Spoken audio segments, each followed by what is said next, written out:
Para saudara dan saudari yang Tuhan cintai, selamat pagi dan selamat bertemu lagi dalam renungan harian dari Paroki Santo Fransiskus Assisi Apio, edisi hari Rabu, tanggal 8 Mei 2024, dalam masa Paskah yang ke-6.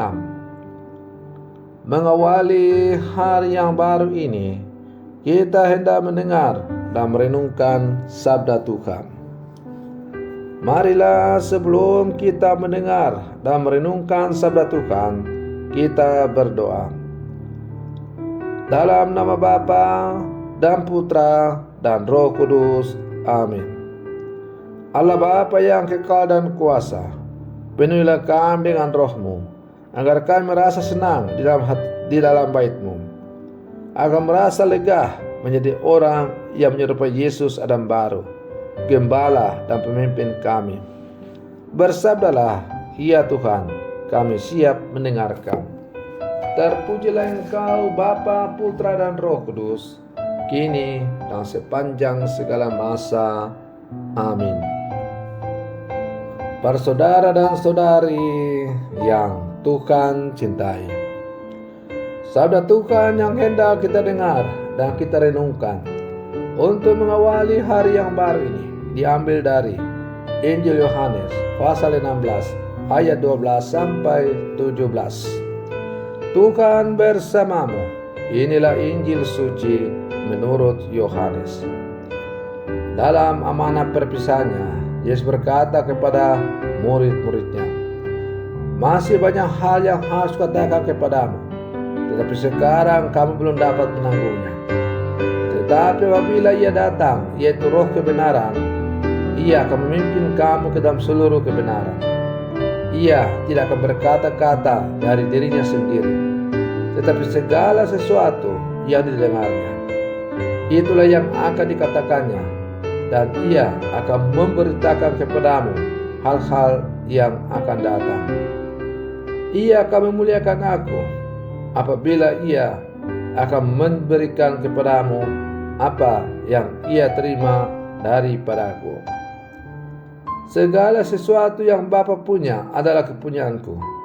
Sebab itu aku berkata, Ia akan memberikan kepadamu apa yang Dia terima daripadaku. Demikianlah sabda Tuhan. Para saudara dan saudari yang Tuhan cintai, dalam bacaan Injil yang baru saja kita dengar bersama, sebagaimana yang dipendengarkan oleh gereja pada hari ini, kita mendengar Tuhan Yesus berbicara kepada para murid-Nya tentang peran Roh Kudus dalam mengungkapkan kebenaran kepada mereka. Ia menjelaskan bahwa ada banyak hal yang belum dapat mereka pahami pada saat itu, tetapi Roh Kudus akan datang dan memberitahukan segala sesuatu kepada mereka. Para saudara dan saudari yang Tuhan cintai, Yesus mengatakan bahwa Roh Kudus akan menerima apa yang berasal darinya dan memberitahukan kepada para murid-Nya. Roh Kudus bukan hanya memberitahu apa yang dikatakan oleh Yesus, tetapi juga akan memberitahukan hal-hal yang akan datang. Roh Kudus akan memberitahukan kebenaran yang lebih dalam dan menyatukan para murid dalam pemahaman mereka tentang Yesus dan rencana Allah. Yesus juga menjelaskan bahwa Roh Kudus akan memuliakan Dia, karena Roh Kudus menerima dari apa yang menjadi milik Yesus dan menyatakannya kepada para murid. Maka kehadiran Roh Kudus adalah wujud penghormatan terhadap Yesus. Roh Kudus mengarahkan semua perhatian kepada Yesus, memuliakannya dan menyatakannya sebagai anak Allah yang satu-satunya mencerminkan secara sempurna Bapa di surga. Para saudara dan saudari yang Tuhan cintai, hal yang dapat kita petik dari bacaan Injil pada hari ini adalah bahwa siapapun kita, orang-orang percaya, secara khusus orang Katolik, kita membutuhkan Roh Kudus untuk membantu kita memahami dan hidup dalam kebenaran Allah. Kita tidak dapat sepenuhnya memahami kebenaran ilahi dengan kekuatan pengetahuan atau kebijaksanaan kita sendiri. Hanya oleh kuasa Roh Kudus kita dapat menerima pemahaman yang lebih dalam tentang kebenaran dan rencana Allah dalam hidup kita. Sebagai murid-murid Yesus yang hidup zaman sekarang melalui persekutuan Gereja Katolik yang satu, kudus, Katolik dan Apostolik, kita dipanggil untuk hidup dalam ketaatan dan keterbukaan terhadap pengajaran dan bimbingan Roh Kudus.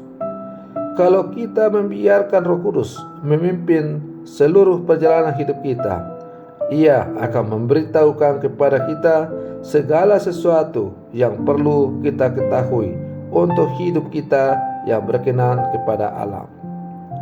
Maka para saudara dan saudari yang Tuhan cintai, sebagai murid-murid Yesus yang hidup sampai sekarang, mari kita berlangkah maju bersama, bergandengan tangan, kompak untuk selalu membuka hati dan pikiran kita untuk menerima pengajaran Roh Kudus dan hidup dalam keterangannya, hidup dalam bimbingan dan penyertaannya.